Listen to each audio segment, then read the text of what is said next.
ሰላም ጤና ይስጥልን ውድ አድማጭ ተመልካቾቻችን እንደምን ሰንብታችኋል? ይህ ገበያ ሚዲያ ነው። ፕሮግራማችን ከገበያ ሚዲያ ዘውትር ምሽት 3 ሰዓት ተኩል ላይ ወደ እናንተ የሚደርሰው ገበያ ፖድካስት የተሰኘው ልዩ ዝግጅት ነው። በዛሬው የገበያ ፖድካስት ልዩ ዝግጅት እንደተለመደው ከኢትዮጵያ ብሔራዊ ጥቅም ጋር የተሳሰሩ ወሳኝ መረጃዎችን ይዘናል።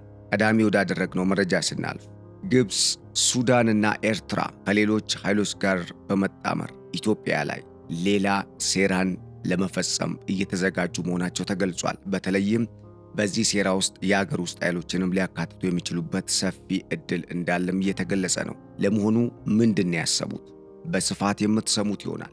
በተለይም ይሄ ጉዳይ ከሀገር ህልውና ጋር የሚተሳሰር እንደሆነ እየተገለጸ ነው። ዝርዝሩን በደንብ ትሰሙታላችሁ።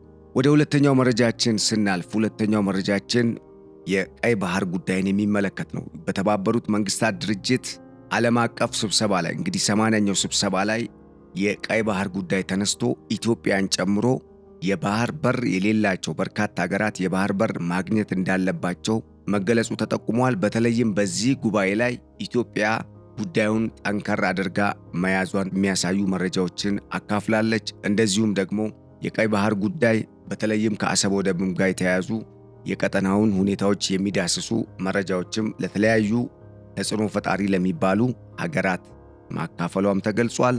በዚህ ላይ ሀገራቱ አዳዲስ ከዚህ ቀደም ያልሰማናቸው ሐሳቦችን ስለማቅረባቸው ተሰምቷል። ይህንንም ትሰሙታላችሁ። አብራችሁን እንድትቆዩ በመጋበዝ በቆይታችን እንደምታተርፉ እያመንኩኝ ለቻናሉ አዲስ የሆናችሁ ቻናሉን ሰብስክራይብ፣ ፕሮግራማችንን ላይክ እና ሼር በማድረግ ሐሳብ አስተያየታችሁን ደግሞ እንደዚሁ በደንብ እየሰጣችሁን አብረን እንድንቀጥል እየጋበዝኩኝ በቀጥታ ወደ ዕለቱ መረጃዎች እናልፋለን።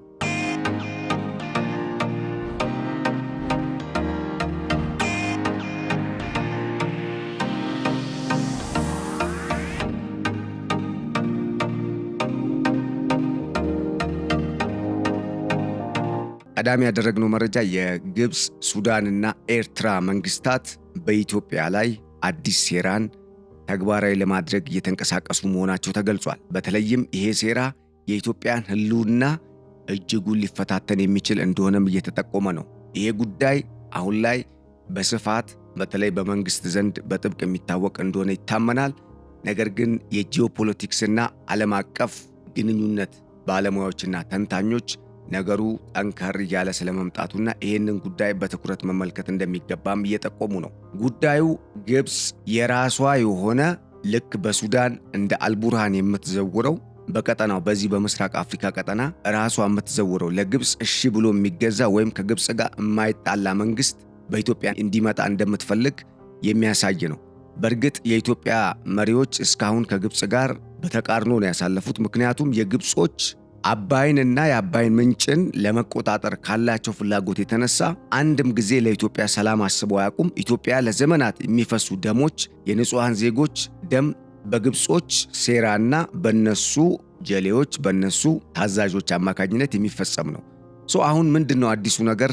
ግብፅ፣ ሱዳንና ኤርትራ በኢትዮጵያ መንግስት ላይ አዲስ ሴራን አሲረው የኢትዮጵያ መንግስትን ለመጣል ጥረት እያደረጉ እንደሆነ የተሰማ ነው የሚገኘው። የኢትዮጵያ መንግስት በአንጻሩ በኤርትራና በሱዳን የመንግስት ለውጥ ሊያደርግ የሚችልበት ትልቅ እድል በእጁ እንዳለም እየተገለጸ ነው። የኢትዮጵያ መንግስት አቋም አሁንም የቀይ ባህር በሩ ጥያቄ በህጋዊ መንገድ መመለስ አለበት የሚል ነው። ጦርነት የመጨረሻ አማራጭ ነው። እሱም ጎረቤትና ወንድምና እህት የሆነን ህዝብ እኛ አንወጋም፣ ነገር ግን 135 እና ከዛ በላይ የሚቆጠር ሚሊዮን እና ከዛ በላይ የሚቆጠር ህዝብ በዚህ ቀጠና ላይ የባህር በር እያለው ከባህር በር ተገልሎ ለብቻው ተነጥሎ ተቆልፎበት እንዲቀጥል መፍቀድ ፍትሃዊነት አይደለም የሚል አቋምን ነው ኢትዮጵያ ያንጸባረቀችው። መንግስት ይህንን ነው እያለ ያለው። በዚህም ነገሩን ወደ ግጭት ከማምራቱ በፊት በሰላማዊ መንገድ እንድንፈታው ሲሉ ጠቅላይ ሚኒስትር ዶክተር አብይ አህመድ ባለፈው በአራተኛው የመደመር መንግስት በሚል ባስመረቁት የመጽሐፍ ምረቃ ስነ ስርዓት ላይ ለጎረቤት ሀገራት ጥብቅ እንግዲህ መልእክትን ማስተላለፋቸው ይታወቃል።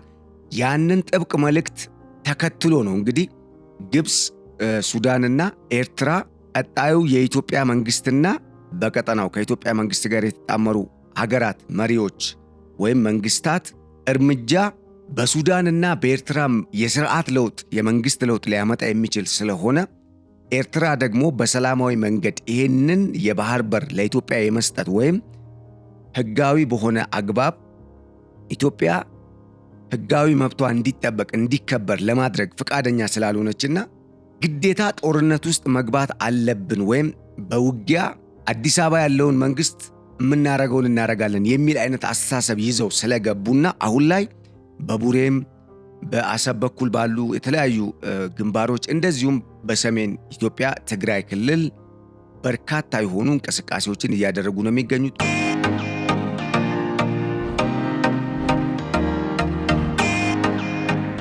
ምሽግ እየቆፈሩ ነው። ትግራይ አዋሳኝ ወይም ኢትዮ ኤርትራ ድንበር አካባቢ እንደዚሁም ደግሞ በትግራይ ያለውንም ፖለቲካ እየበጠበጡ እንደሆነ ይታወቃል ፕሬዝዳንት ኢሳያስ አፈወርቂ። ለማንኛውም እንዳጠቃላይ ይሄ የኢትዮጵያ መንግስት አካሄድ በኤርትራና በሱዳን በተለይ አልቡርሃን የሚመሩት መንግስትን የሚቀይርና ምናልባት ሄሚቲ ወደ ካርቱም የሚመጡበትን ሁኔታ የሚፈጠር ድባቅ የሚመታን ሊሆን ስለሚችል እናም እንደዛ ስላሰቡ ይህንን አዲስ አበባ ያለን መንግስት ማዳከም አለብን በሚል አዲስ ሴራ መሸረባቸው ተገልጿል። ይህ ሴራ ካይሮ ነው የተቀነባበረው። ካይሮ የአብዱልፈታህ አልሲሲ መንግስት ለአልቡርሃንም ለኤርትራው ፕሬዝዳንት ኢሳያስ አፈወርቂ መንግስትም የጦር መሳሪያ ድጋፍ፣ የገንዘብ ድጋፍም በተለይ ደግሞ አሁን ላይ እየቀነሰ የመጣው የሱዌዝ ካናል ጉዳይም ኢትዮጵያ በዚህ ቀጠና አሁን ባለው ሁኔታ ይሄን ያህል ከቀነሰና ኢትዮጵያ ደግሞ ወደ ቀይ ባህር የምትቀላቀል ከሆነ በሱዌዝ ካናል ላይ ከሱዌዝ ካናል ግብጽ በዓመት እስከ $10 ቢሊዮን ታገኛለች። ከዚህ ቀደም እስከ $10 ቢሊዮን ማለት 2 የህዳሴ ግድብ ማለት ነው ግብጽ በዓመት የምታገኘው ከዚህ ከሱዌዝ ካናል ብቻ ማለት ነው። አስቡት። ይሄንን ጥቅም የበለጠ ሊያሳጣኝ ስለሚችል እንዴት ተደርጎ ነው ኢትዮጵያ ወደ ቀይ ባህር የምትመጣው የሚል አቋምን በውስጡ የያዘ የኢትዮጵያን መንግስት የማዳከምና በኢትዮጵያ ሌላ ስርዓት ለመለወጥ የሚደረግ ጥረት ወይም እንቅስቃሴ ውስጥ መግባታቸውን የሚያሳይ መረጃ ነው የወጣው። ዘኢንተለጀንስ ይህንን በደንብ በስፋት እንግዲህ በርካታ ጊዜ እያሳየን ነው የሚገኘው። ይሄ ትልቅ የመረጃ ምንጭ ነው። በተለይ ከጸጥታ ጉዳዮች ጋር የተያያዙ ጉዳዮችን የሚዳስስ ወሳኝ ሚስጥራዊ መረጃዎችን የሚያወጣ ተቋም ነው። እናም ሌሎች በርካታ ኢትዮጵያ ህልውና ጋር የተያያዙ መረጃዎችን የሚያካፍሉ የውስጥም የሀገር ውስጥም የውጭ ምንጮችም ወይም የዜና አውታሮችም ይሄ የግብፅና የሱዳን የኤርትራ አካሄድ አሁን ላይ የመጨረሻው ወይም እስካሁን ካደረጉት ሴራና ኢትዮጵያም ሆነች ምስራቅ አፍሪካ ባሉ ሀገራት ላይ የፈጸሙት ሴራ የፈጸሙት ደባ የመጨረሻው ደረጃ ተደርጎ ሊወሰድ እንደሚችልም እያሳዩ ነው የሚገኙት።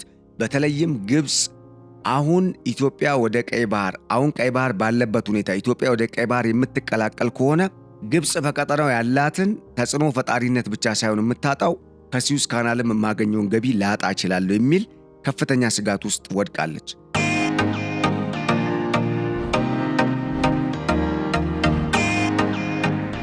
በዚህ ምክንያት ነው እንግዲህ እነኚህ ሶስቱ መሪዎች በጋራ በመጣመር አዲስ ሴራን ኢትዮጵያ ላይ በተለይ መንግስትን ትኩረት ያደረገ ተግባርን ለመፈጸም እንቅስቃሴ እያደረጉ ያሉት ማለት ነው።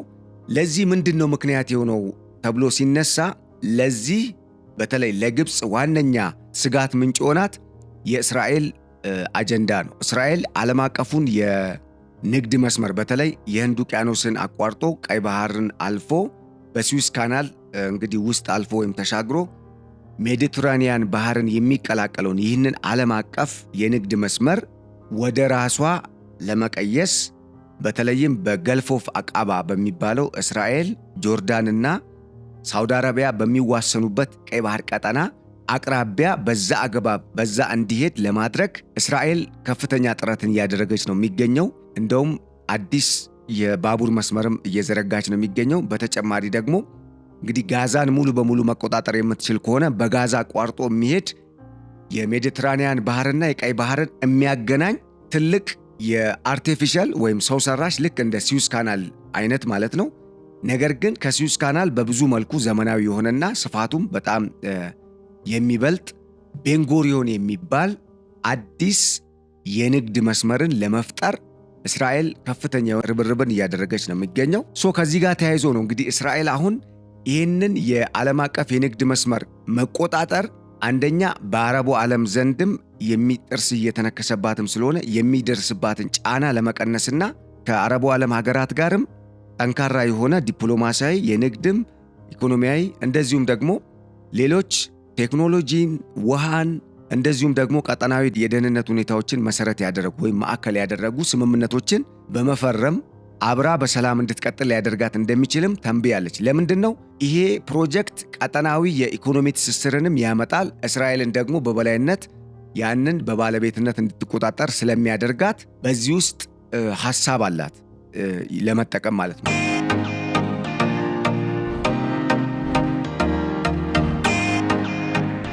ሁለተኛው አጀንዳ እስራኤል ይህንኑ የቤንጉሪዮን የንግድ መስመር ቀይ ባህርን ሙሉ በሙሉ እንዳለ እንደ አማራጭ በመጠቀም ነገር ግን ዋና መስመሩ ከኦማን ተነስቶ ከኦማን ጫፍ ያ ማለት የሆርሙዝ ሰርጥን መነሻ በማድረግ የተባበሩት አረብ ኤሚሬትስን አቋርጦ በሳውዲ አረቢያ መጥቶ ወይም ሳውዲ አረቢያን ሙሉ በሙሉ አቋርጦ በገልፍ ኦፍ አቃባ ወይም የቀይ ባህርን በሚያዋስነው እስራኤል፣ ሳውዲ አረቢያና ጆርዳን እንደዚሁም ቀይ ባህርን እንግዲህ በድንበርነት በሚያካልሉ በዚህ ቀጠና ተሻግሮ ይህንን የቤንጉሪዮን የንግድ ዓለም አቀፍ የንግድ መስመር እንዲቀላቀል የሚያደርግ ሌላ አዲስ ዓለም አቀፍ የንግድ መስመር ፕሮጀክትን ይፋ አድርጋለች። ይህንን በነገራችን ላይ እስራኤሉ ጠቅላይ ሚኒስትር ቤንጃሚን ኔታንያሁ ከዚህ ቀደም በተባበሩት መንግስታት ድርጅት ስብሰባ ላይ አቅርበውት ነበረ። በዛ ስብሰባ ላይ ዘከርስና ይሄኛውን እድልና ልክ ይሄኛው ጉዳት እንደሆነ አይነት ነገር እኛ ያመጣንላችሁ አዲስ እድል ነው ይሄው ብለው ካርታውንም ጭምር አሳይተው ነበረ። ልክ በተመሳሳይ በአሁኑም በ80ኛው ተባበሩት መንግስታት ድርጅት ዓለም አቀፍ ጉባኤ ላይም እኚሁ ጠቅላይ ሚኒስትር አሳይተዋል። ተመሳሳይ ካርታ ማለት ነው። ይሄ ጉዳይ ግብፅን የሱዝ ካናልን እንድታጣ ሊያደርጋት እንደሚችልና እስራኤል ደግሞ በዋናነት ይህንን አጀንዳ ወይም ይህንን ዓለም አቀፍ ፕሮጀክት ተግባራዊ ለማድረግ በምስራቅ አፍሪካ ቀጠና የግብፅ ባላንጣ ወይም ግብፅ እንደ ዋና ጠላት የምታስባትን ግን ደግሞ ኢትዮጵያ ግብፅንም ጨምሮ የምስራቅ አፍሪካ ሌሎች ሀገራትንም የማይነካ ወይም ጥቅማቸውን የሚያስጠብቅ በሌላ አነጋገር ጠቃሚ የሆነ ፕሮጀክትን ነው እየገነባች ያለችው። በዚህ በውሃ ሀብትና ቀጠናው ባለው የኃይል አሰላለፍ ስርዓት ውስጥ ግብፅ የበላይ መሆን ስለምትፈልግና ኢትዮጵያ ደግሞ ይህንን ስለምትገዳደር ግብፅ ኢትዮጵያን በጠላትነት ነው የምታያት። እናም ከኔ ጠላት ከሆነችው ከኢትዮጵያ ጋር አብራ ወይም አንድ ላይ በመሆን የተባበሩት አረብ ኤሚሬትስንም ይዛ ይህንን ፕሮጀክት ተግባራዊ ለማድረግ እየተንቀሳቀሰች ነው እስራኤል። ስለዚህ ሳልቀደም መቅደም አለብኝ የሚል አጀንዳን ወይም ሐሳብን በውስጡ በማካተት ነው እንግዲህ አዲሱን ኢትዮጵያ ላይ ከፍተኛ የሆነ ውድመትን ለማድረስ ያቀዱበትን ድብቅ ሴራ ተግባራዊ ለማድረግ የሚያስችል ስትራቴጂም ታክቲክም በመቀየስ እንግዲህ ጥረት እያደረጉ ያሉት ማለት ነው ፕሬዝዳንት አብዱል ፈታህ አልሲሲ።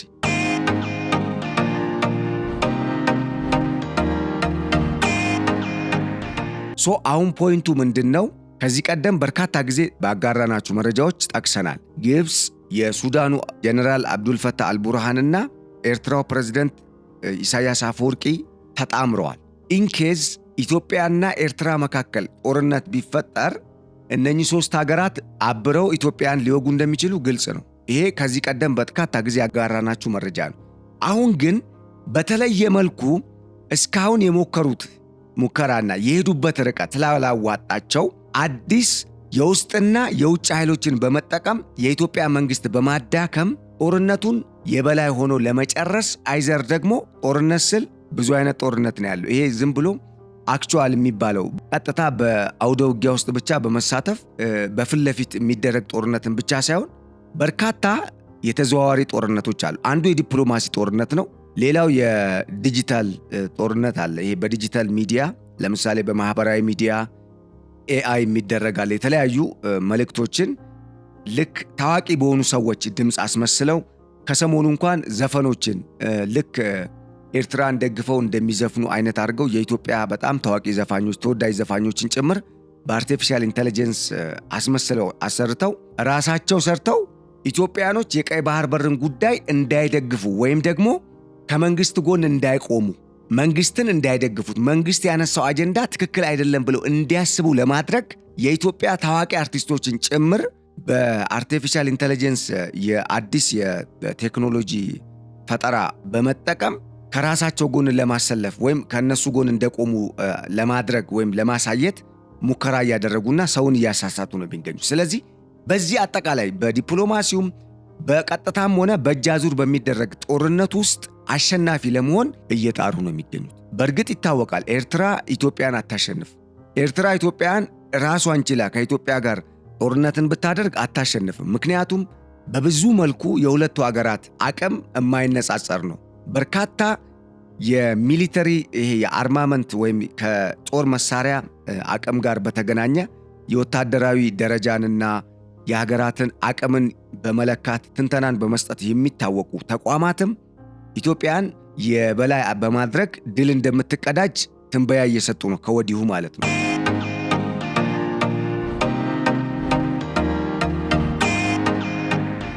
ነገር ግን ይሄ ጦርነት የተልኮ ጦርነት ስለሆነ ኢትዮጵያ ያነሳችው ጥያቄ ደግሞ የማይቀር እንደሆነ ስለተገነዘቡ፣ ምክንያቱም የአሰብም የቀይ ባህር ቀጠና ጉዳይም ይሄ የባህር በሩ ጉዳይ እንዳጠቃላይ የህዝብ ጥያቄ ነው፣ የሀገር ህልውና ጥያቄ ነው። ይሄ ጉዳይ እንደማይቀር ስለሚያውቁ ምንድነው ያደረጉት? በጥምረት መስራትን ዋና መፍትሄ ነው ያደረጉት። ለምን? ኤርትራም ሆነች አሁን ሱዳን ባለችበት ሁኔታ ኢትዮጵያን መገዳደር አይችሉም።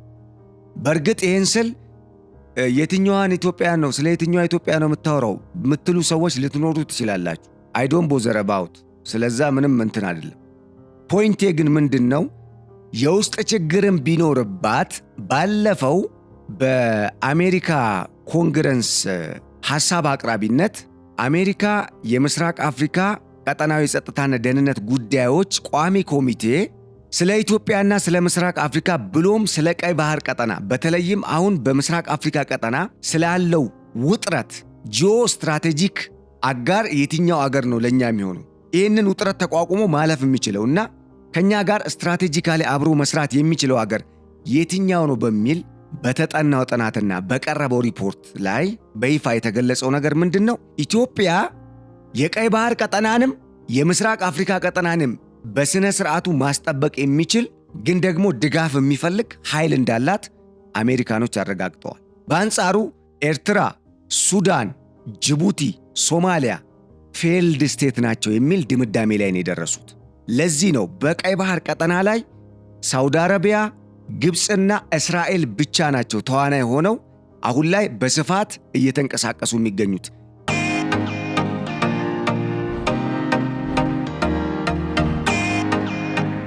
የዚህ ቀጠና አባል ሀገር በመሆን በጣም ሰፊ የሆነ ወይም ረጅም ቀይ ባህር የባህር ዳርቻን በማዋሰን ወይም በማካለል የሚጠቀሱት እንደ ኤርትራና ሱዳንን መሰሉ አገራት ፌልድ ስቴት ናቸው ነው የተባሉት። ይህንን የአሜሪካ መንግስት ራሱ አስጠንቶ ያቀረበው ሪፖርት ነው። ስለዚህ ኢትዮጵያ ምንም እንኳን የውስጥ ችግር ቢኖርባትም በሪፖርቱ ላይ የተባለውን ነው የምነግራችሁ። ነገር ግን በቀይ ባህር ቀጠናም ሆነ በምስራቅ አፍሪካ ቀጠና የአሜሪካ መንግስትና አጋሮቹ ያላቸውን ጥቅም ለማስጠበቅ ከኢትዮጵያ የተሻለ አገር የለም የሚል ድምዳሜ ላይ ነው የደረሱት።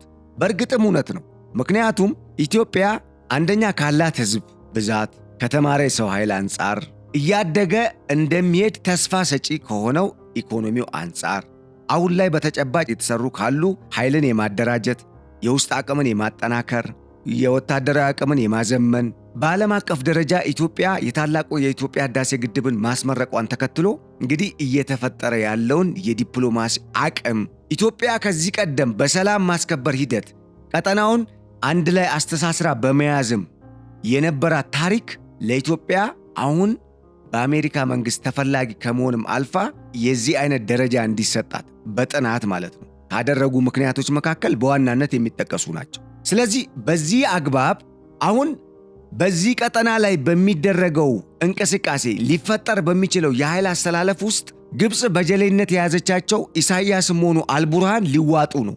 በአንጻሩ ግብፅ ደግሞ ከዚህ ቀደም አልጋድ በተሰኘ ሚዲያ ላይ የግብፅ ባለስልጣናት በአፋቸው በቀጥታ ሲናገሩ ኤርትራን የገነጠልናት እኛ ነን፣ ሱዳንንም አስተዳድረናታል፣ ነገር ግን አሁን ነገሮች እንደ በፊቱ ስላልሆኑ ከዚህ አቋም በመለየት የእኛን ጥቅም አደጋ ውስጥ የሚጥል ነገር እየመጣ ስለሆነ እነኚህን አገራት ቀድሞ ከነበረው በተለየ መልኩ በማደራጀትና በመርዳት ኢትዮጵያን ከጨዋታው ውጪ ማድረግ አለብን የሚል አቋምን ይዘው ነው የመጡት። ስለዚህ እዚህ ጋር ምንድነው የምንረዳው? ከግብፅ ያፈተለከው አዲሱ መረጃ ምንድነው? በሀገር ውስጥ ያሉ ኃይሎች በኢትዮጵያ ውስጥ ሰላም እንዳይኖር ወይም ደግሞ በባህር በሩ ጥያቄ ምክንያት በምስራቅ አፍሪካ ሁለቱ ሀገራት በኢትዮጵያና በኤርትራ መካከል የተፈጠረው ውዝግብ ወደ ጦርነት ከማምራቱ በፊት የኢትዮጵያ አሁን ገንብቼዋለሁ የምትለው የውስጥ ኃይል እንዲዳከም የውስጥ ኃይሎች የመጀመሪያውን ጦርነት እንዲያደርጉ ዋናው መረጃ። በቀጣይ ደግሞ ኢትዮጵያ ይህንን አጀንዳ ከማሳካት ወደኋላ ስለማትል መንግስትም እስካሁን በውስጥም በግልጽም በስውርም እየሰራቸው ያሉ ስራዎች ይህንን አቋም የሚያረጋግጡና መንግስት እንደማይመለስ የሚያሳዩ ስለሆነ በቀጣይ ደግሞ በግልጽ በቀጥታ በሀገራት መካከል በሚደረገው ጦርነት ውስጥ ሶስቱ ሀገራት በአንድ ጎራ በመሆን ኢትዮጵያን በመውጋት መንግስትን በማዳከም ጦርነቱን ለማሸነፍ ስትራቴጂ አውጥተዋል ማለት ነው። ይሄ ነው። ስለዚህ የመጀመሪያ ጦርነቱን የውስጥ ኃይሎች እንዲጀምሩት ነው እየተፈለገ ያለው። በግብፅ በኩል የተያዘው አቋም ይሄ ነው። ይሄ ሁሉ ግን የሚገርማችሁ ነገር ጦርነቱ የውክልና መሆኑን መርሳት የለባችሁ። ይሄ ሁሉ የሚደረገው ደባና አሻጥር ለህዝብ ጥቅም ተብሎ ወይም ደግሞ የህዝብን ጥቅም ለማስጠበቅ ተብሎ አይደለም። በኤርትራም በሱዳንም በሌሎቹም ኃይሎች በኩል ማለት ነው። ለምንድን ነው ከተባለ ህዝብ ከምንድን ነው የሚጠቀመው የሚለውን ነገር እንይ በተወሰነ ደረጃ። ለምሳሌ ኤርትራ ውስጥ ህዝብ የሚጠቀመው ሳዋ ሄዶ እየሰለጠነ ልጆቹን እዛ እየገበረ ወይም ሳዋ ሄደው እየሰለጠኑ የኤርትራ ወጣቶች አንዴ ኮንጎ ማዕድን ለመልቀም ለሚሰሩ ተቋማት እየተቀጠሩ እዛ እየሞቱ፣ ሌላ ጊዜ የመን በሚደረገው ጦርነት ውስጥ እንዲሳተፉ፣ ሌላ ጊዜ ሱዳን ውስጥ፣ ሌላ ጊዜ ኢትዮጵያ ላይ አሸባሪ ሆነው ተልከው፣ ሌላ ጊዜ እዛው ሱዳን ዳርፉር ውስጥ፣ ሌላ ጊዜ ሶማሊያ ውስጥ ከአልሸባብ ጋር እየሄደ የሚዋጋን ወይም ደግሞ ህይወቱን ዝም ብሎ ለቁም ነገር ለሌለው ነገር ራሱን የሚሰዋ የሚሰጥ ወጣትን የመሳሪያ ልምምድን አሰልጥኖ በመላክ ነው የህዝብ ጥቅም የሚጠበቀው። ባይኖ ሚንስ ይሄ ነገር ተግባራዊ መሆን በዚህ መልኩ የህዝብን ጥቅም ማስጠበቅ ወይም ተግባራዊ ማድረግ አይቻልም።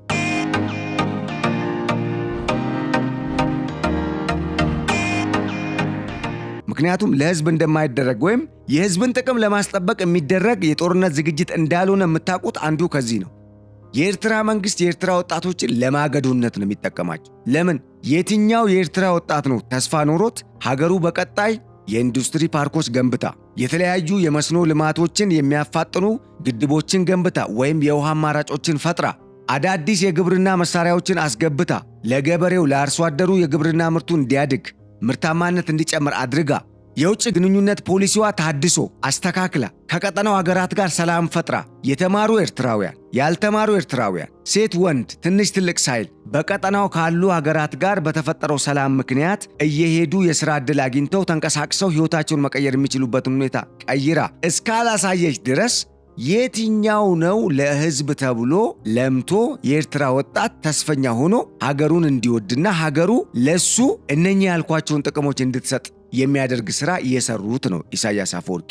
የለም። ኢሳያስ አፈወርቂ የሃይማኖት አባቶችን ማሰር፣ ኖ ያሉትን አንቀበልም፣ ትክክል አይደለም ያሉትን ወደ ዘብጥያ በመጣል ገሚሶቹን በማስወገድ ገሚሶቹን እዛው በስር እንዲማቅቁ በማድረግ በበሽታ በቃ በተመሳሳይ የሆነ 30 እና 34 ዓመት ተመሳሳይ የሆነ በህዝቡ ላይ የጭቆና ቀንበርን በመጣል ህዝቡ እንዲሰደድ ነው ያደረጉት። ስለዚህ አሁን ከኢትዮጵያ ጋር ጦርነት ቢገቡ የትኛው የህዝብን ጥቅም መሰረት አድርገው ነው ከኢትዮጵያ ጋር ለመዋጋት ፍላጎት እያሳዩ ወይም ዝግጅት እያደረጉ ያሉት ነው? ይህንን ቻሌንጅ የሚያደርግ ሰው እስኪ ይናገር።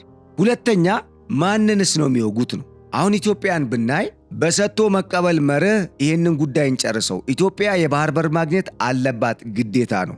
ራሳቸውም ፕሬዝዳንት ኢሳያስ አፈወርቂ ይህንን እንደሚያምኑበት እኮ ተናግረዋል። አዲስ አበባ በመጡ ጊዜ ከጠቅላይ ሚኒስትር ዶክተር አብይ አህመድ ጋር በነበራቸው ውይይት የቀይ ባህር ቀጠናን ኢትዮጵያ እንደምትቀላቀል እንደውም በጥምረት እንደሚሰሩ የአሰብ ወደብም ይከፈት ተብሎ ከኢትዮጵያ ወደ አሰብ የሚወስደው በቡሬ በኩል የሚያልፈው መንገድ ተሰርቶ የለ እንዴ? ይህንን እኮ ሁላችንም በቴሌቪዥን አይተናል።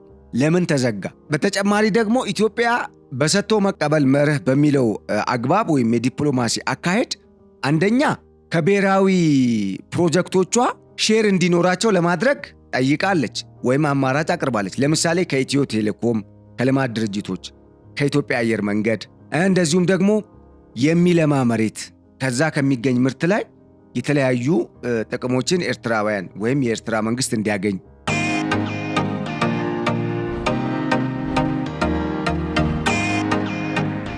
በዋናነት ደግሞ ለኤርትራ በበጀት ደረጃም መስጠት እንዳለባት ኢትዮጵያ ማለት ነው። የባህር በሩን ስታገኝ እዚህ ጋር የባህር በሩን በመነጠቋ ምክንያት ስትከፍል የነበረችው ለምሳሌ ለጅቡቲ በዓመት ከ3 እስከ 4 ቢሊዮን ዶላር በቀጣይ ደግሞ ይጨምራል። በተለይ አሁን ዶላርም ስለጨመረ ኢትዮጵያ ለጅቡቲ የምትከፍለው ገንዘብ በጣም ጨምሯል። ይህንን ገንዘብ ቢያንስ ሙሉ በሙሉም ባይሆን በተወሰነ መጠን በጋራ ፕሮጀክቶች ላይ እንዲያውሉት ኤርትራውያንም ኢትዮጵያውያንም የሚጠቀሙበት ፕሮጀክቶች ላይ ለማዋል የሚቻልበትን አግባብ እንፈትሽም ተብሏል። በኢትዮጵያ በኩል ለመደጎም የኤርትራን ኢኮኖሚ ለመደጎም ኢትዮጵያ።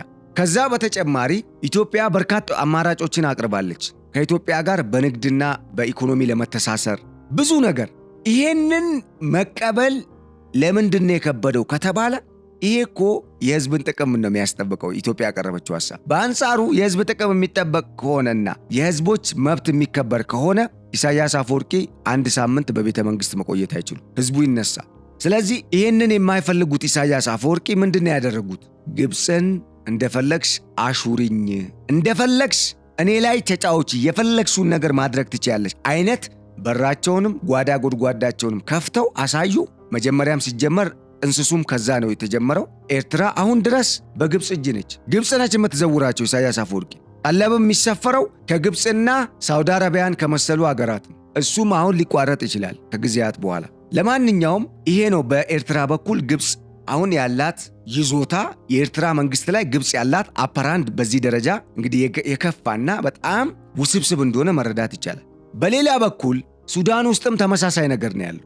አልቡርሃን ሊሸነፉ ነው በጦርነቱ። በእርግጥ ሰፊ ቦታን ይዘዋል። ነገር ግን በጣም ስትራቴጂክና በተፈጥሮ ማዕድናትና በተፈጥሮ ሀብት በጣም ሪች የሆነውን የዳርፉርን እና ደቡባዊ ሱዳንን ግዛቶች የጀነራል ሐምደን ደጋሎ ጦር ነው የያዘው በቁጥጥር ስር። ዋና መቀመጫውንም መንግስት አቋቁሞ ዋና መቀመጫውንም ኒያላ አድርጓል። ዳርፉር ውስጥ እነኚህ ኮርዶፋን ምናምን የሚባሉ ግዛቶች አሉ። ለማንኛውም እነኚህ ኃይሎችም እንግዲህ ራስ ገዝ ኃይልም ቢሆኑ ወደ ሐምደን ደጋሎ ቀርበዋል። ከሱ ጋር እየሰሩ ነው ያሉ። ስለዚህ በቋፍ ላይ ስላለ ጀነራል አብዱልፈታህ አልቡርሃን ግብፅ በሱዳን ውስጥ ገብታ ወይም ወደ ሱዳን መታ የእሷ ጥቅም ይጠበቅላታል። ጀነራል አልቡርሃን የግብፅን ጥቅም ያስጠብቃል። በአንጻሩ ግብፅ ደግሞ ፖለቲካቸውን፣ ሀገረ መንግስታቸውን፣ አጠቃላይ የመንግስት ስርዓቱን ትዘውርላቸዋለች ማለት ነው። ያ ማለት የሚያስፈልጋቸውን ድጋፍ ታደርጋለች። ነገር ግን አልቡርሃን በየትኛውም አግባብ የራሱን ፍላጎት የህዝቡን ፍላጎት አይኖርም ማለት ነው።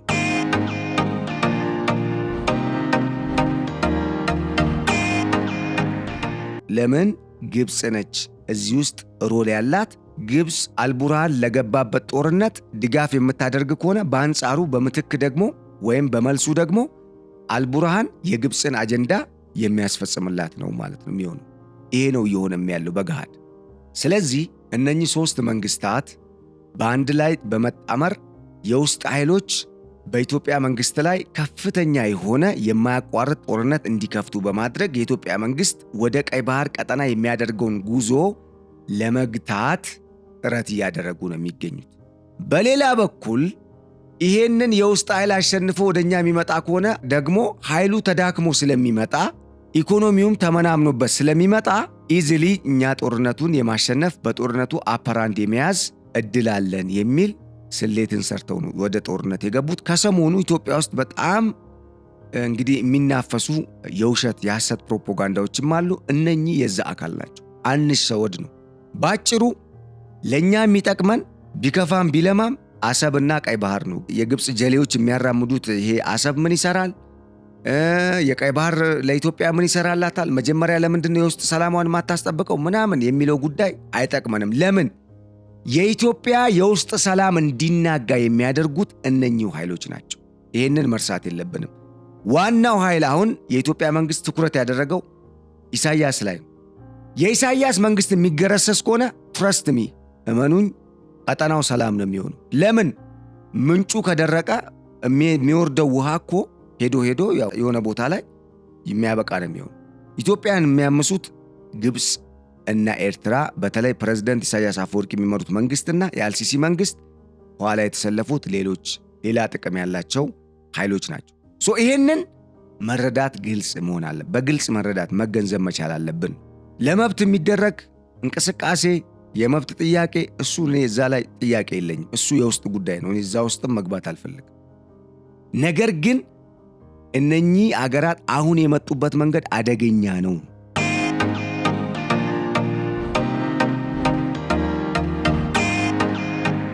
ስለዚህ እዚህ ላይ መንግስትም ትኩረት ማድረግ አለበት። ዜጎችም እንደ ዜግነት ይህንን በመረዳት ዌል አዌር በመሆን ራስን ማዘጋጀት ያስፈልጋል። ለምንድን ነው ከተባለ ይሄ ጉዳይ በቀላሉ የሚታይ ጉዳይ አይደለም። ሀገርን ለማተራመስ እርስ በርስ እንድንባላ ለማድረግ ነው የኤርትራው ፕሬዝዳንት አጀንዳም የአልሲሲም አጀንዳ። ከሰሞኑ በሶማሊያ በኩል የግብፅ ጦር ይሰፍራል ተብሎ እንግዲህ በኢትዮጵያ ላይ የሆነ ደባ ለመፈጸም የሆነ አሻጥር ለመፈጸም ሙከራ ሊያደርጉ ሞክረው ነበር ወይም ጥረት አድርገው ነበር። አልተሳካም። ለምን?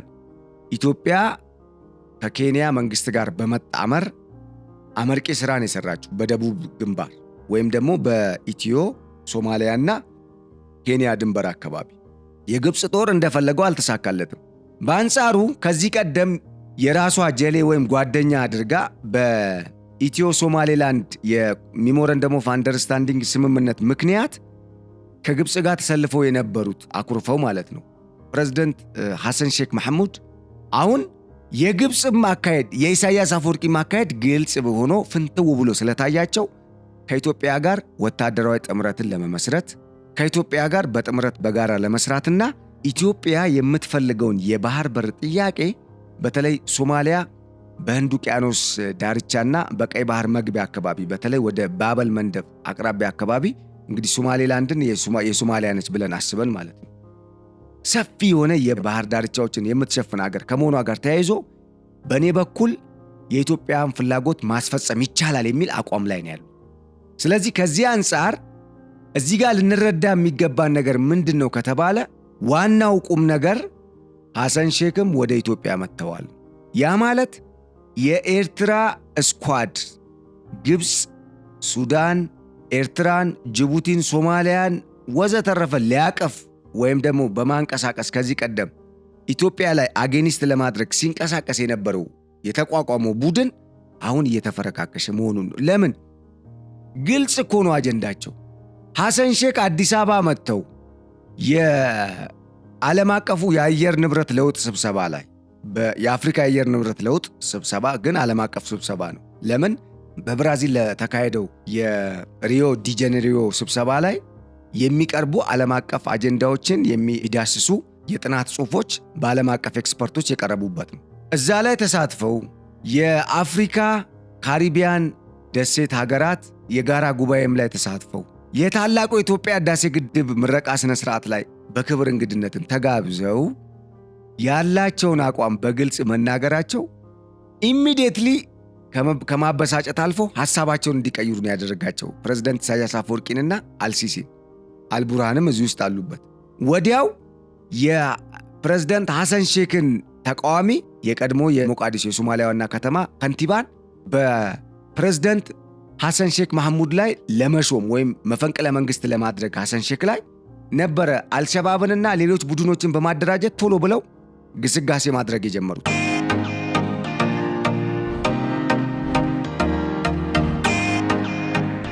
ለምን? ኢትዮጵያ አንዱ አባላችንን ወስዳብናለች በሚል ማለት ነው። ኢትዮጵያ ግን ሐሰን ሼክን በምንም አይደለም የወሰደቻቸው። ወይም ደግሞ ሐሰን ሼክ ወደ ኢትዮጵያ የመጡት ግድቡ ቀጠናዊ ትስስርን የሚፈጥር የልማት መሰረት የሚሆን በሌላ በኩል ደግሞ ኢትዮጵያ በአራቱም አቅጣጫ ወደ እነኚህ የምስራቅ አፍሪካ ጎረቤት ሀገራት የሚፈሱ ወንዞች ያላት ሀገር ምንጭ ከመሆኗ ጋር ተያይዞ ከኢትዮጵያ ጋር መልማቱ ለህዝቡ ጥቅም ከፍተኛ ፋይዳ ስለሚኖረው ሂሳብ ሰርተው ነው የገቡበት። ሌላው ጉዳይ ጉሮሯቸውን ሊይዛቸው በ60 ኪሎ ሜትር ርቀት ላይ እንቅስቃሴ እያደረገ ያለው የአልሸባብ ግስጋሴ ስላሰጋቸው ነው ሐሰን ሼክ ወደ ኢትዮጵያ የመጡት ወደ አዲስ አበባ። መጥተውም ዶክተር አብይ አህመድን ተማጽነው ነው። እንደውም አቀባበልም የተደረገላቸው እሳቸው ጠቅላይ ሚኒስትሩ አይደሉም አቀባበል ያደረጉላቸው ሲመጡ። በዛም ተበሳጭተው እንደነበር መረጃዎች ወጥተው ነበር በወቅቱ ሐሰን ሼክ እና ይሄ ጉዳይ ነው እንግዲህ ሐሰን ሼክን ወደ ኢትዮጵያ እንዲያማትሩና ከኢትዮጵያ ጋር በጥምረት እንዲሰሩ ያደረጋቸው። በአንጻሩ ግብጾች ደግሞ ተክደናል፣ ኤርትራ ኦልሬዲ ያው ኢሳያስ አፈወርቂ ሰብስበው ነገር እንጂ ሌላ ነገር ያው ልማት የለማ እዛም የለም ስታክ እንዳረገ ነው። ህዝቡን እያማረሩ ወደ ሌላ ሀገር እንዲሄድና ከሌላ ሀገር የሚልከው ሪሚታንስን እንደ በጀትና እንደ ዋና ኢኮኖሚ አቅም እንደ ፋይናንስ አቅም በመጠቀም ነው የመንግስትን በጀት እየደጎሙና ለመንግስት የሥራ ማካሄጃ እያዋሉ ያሉት ፕሬዝዳንት ኢሳያስ አፈወርቂ። ከውጭ የሚልኩ ዜጎቻቸው በሚልኩት ዶላር ሬሚታንስ ነው እንግዲህ በጀታቸው። የኢኮኖሚ አቅሙም ይሄ ነው። ስለዚህ ይሄንን ነገር ሐሰን ሼክ አልተመቻቸውም። ስለተገነዘበው ወደ ኢትዮጵያ ዞሩ። ግን ምንድነው ያደረጉት ታዲያ? እነ ግብጽ አልሸባብን ማጠናከር፣ ሌሎች ዓለም አቀፍ የሽብር ቡድኖችንም አሁን ሐሰን ሼክ በሚመሯት ሶማሊያ ብቻ አይደለም በራስ ገዞቹ ፑንትላንድና በሶማሌላንድም ጭምር እንዲሰማሩ ለማድረግ ጥረት አድርገው ነበር። እንደገና በዛ የሚኖሩ ኢትዮጵያውያን ላይ የስም ማጥፋት ዘመቻን፣ የውሸት የሐሰት ፕሮፓጋንዳንም በመንዛት ከሶማሊያን ዜጎች ጋር እንዲጋጩ አድርገዋል። በተለይ ሶማሊያን ኢትዮጵያውያን ላይ ጥቃት እንዲፈጽሙ ሞክረዋል። ለማድረግ ሙከራ አድርገው ነበር። ነገሩ በቶሎ በቁጥጥር ስር ዋለ እንጂ። እንደ አጠቃላይ እዚህ ጋር የምንገነዘበው ነገር ምንድነው? ፖይንቱ ይሄ ጉዳይ አሁን በጣም የተካረረና አግጥጦ የመጣ ስለሆነ እዚህ ላይ መንግስትም ከፍተኛ ትኩረት ማድረግ አለበት፣ ዜጎችም ትኩረት ማድረግ አለባችሁ ነው። ለማንኛውም እስራኤል ይህንን ዓለም አቀፍ የንግድ መስመር ለማስተካከል ወይም ደግሞ በራሷ ለመቆጣጠር የዘየደችው ዘዴ ወይም ያወጣችው አዲስ ፍኖተ ካርታ ግብፅን አስበርግጓል። እስራኤል የቀይ ባህር ቀጠናን ለመቆጣጠር የምታደርገው ጥረት ውስጥ ደግሞ ኢትዮጵያ ያለችበት፣ ይሄ እንዳይሆን ደግሞ ፈጥነን መረባረብ አለብን ስትል አዲስ የውጊያም የትግል ስትራቴጂ ይዛ መጣ። ኢትዮጵያን ከውስጥ በመነሳት ከውጭ ኃይሎች ጋር ለማጋጨት ጥረት እያደረገች ስለሆነ እዚህ ላይ ጥንቃቄ ማድረግ ይገባል ማለት ነው።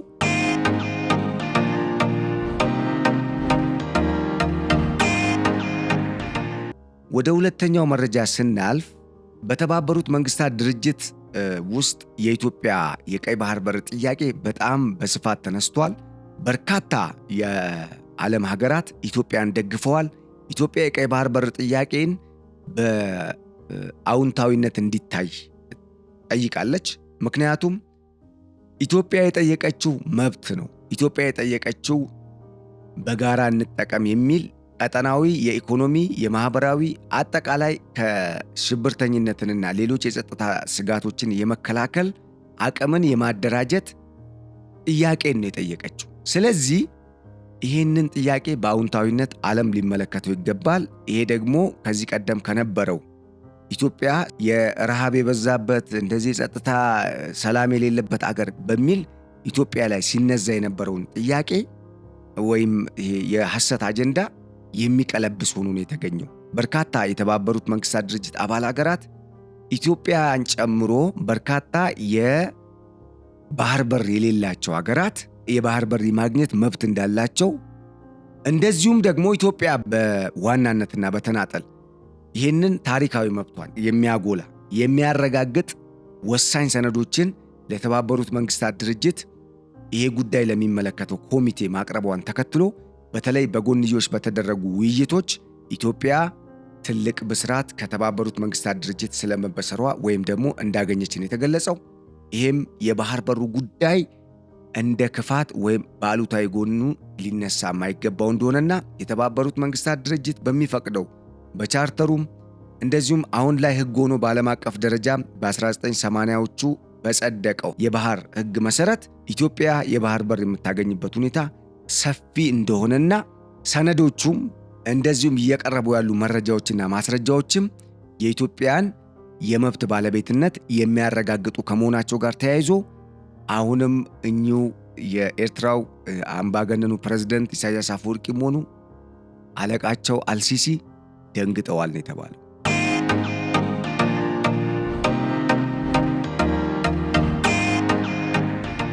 ስለዚህ አሁን የባህር በሩ ጉዳይ አይቀሬ ነው፣ እንደዚሁም ደግሞ ኢትዮጵያ ማግኘቱ አይቀርም ብቻ አይደለም። የኢትዮጵያ አጀንዳ ብቻ አይደለም። ኢትዮጵያ እዚህ ቀጠና ውስጥ የሰላም ማስከበር ስራውን የማትሰራ ከሆነ የአውሮፓ ህብረትም የነ ቻይናም የነ ራሽያም ብሔራዊ ጥቅም የሚነካበት ሁኔታ እየተፈጠረ ነው የሚገኘው። ስለዚህ የእኛም አጀንዳ ነው እያሉ ነው አገራት። አሁን የምንረዳው ይህንን ነው። ለምሳሌ የራሽያ፣ የቻይና፣ የፈረንሳይ በጣም ተጠቃሽ ተወካዮች ማለት ሀገራት መሪዎችና ተወካዮች የኢትዮጵያን የባህር በር ጥያቄ በእጅጉ የደገፉና የጦር መሳሪያም እስከ ማስታጠቅ ደርሰዋል። ለምሳሌ ራሽያ በጣም ከፍተኛ የጦር መሳሪያ ኢትዮጵያን አስታጥቃለች። ኢትዮጵያም ከፍተኛ የሆነ የወታደራዊ አቅምን እያደራጀች መሳሪያዎችም እየገዛች ነው። እንደዚሁም የውስጥ አቅሟንም ተቀጣጣይ ሌሎችም ተተኳሾችንም እያመረተች ኢኮኖሚዋ እንዳይጎዳ እንዳይራቆት፣ ጦርነት እንኳን ቢፈጠር ነገሩን በራስ አቅም የውጭ ምንዛሬም ማፍሰስ ሳያስፈልግ ለመሸፈን በራስ አቅም ለመወጣት ከፍተኛ ጥረትን ርብርብን እያደረገች ነው። ላይክዋይስ ኬንያም ይህንን እያደረገች ነው። ከትላንት በስቲያ ኬንያና ኢትዮጵያ ወታደራዊ ጥምረትን ፈጥረዋል። ይህ ማለት ሌላ እድገት ነው ለኢትዮጵያ። ለኬንያም በቀጠናው የሁለቱ ሀገራት ጥቅም እንዲጠበቅ ትልቅ አቅምን የሚፈጥር ጉዳይ ነው። በሌላ በኩል የፈረንሳይ መንግስት የኢትዮጵያ ባህር ኃይልን አሰልጥኗል። ከኢትዮጵያ ባህር ኃይል ጋር የውሃ ላይ የውቅያኖስ ላይ ልምምድ አድርጓል። ግዙፍ መርከብ አሁን ለኢትዮጵያ ሸጧል ወይም ሰጥቷል የሚባል ነገር አለ። እንደዚሁም ራሽያም የሄድኳርተር ግንባታ ሂደቱም ላይ የባህር ኃይሉ ማለት ነው። እንደዚሁም የባህር ኃይሉን በማሰልጠን በመሳሪያ በማደራጀት በቁሶች በመደገፍ የሎጂስቲክስ የእውቀት ሽግግርን በማድረግ የቴክኖሎጂ ድጋፍ በከፍተኛ ሁኔታ እያደረጉ ነው የሚገኙት።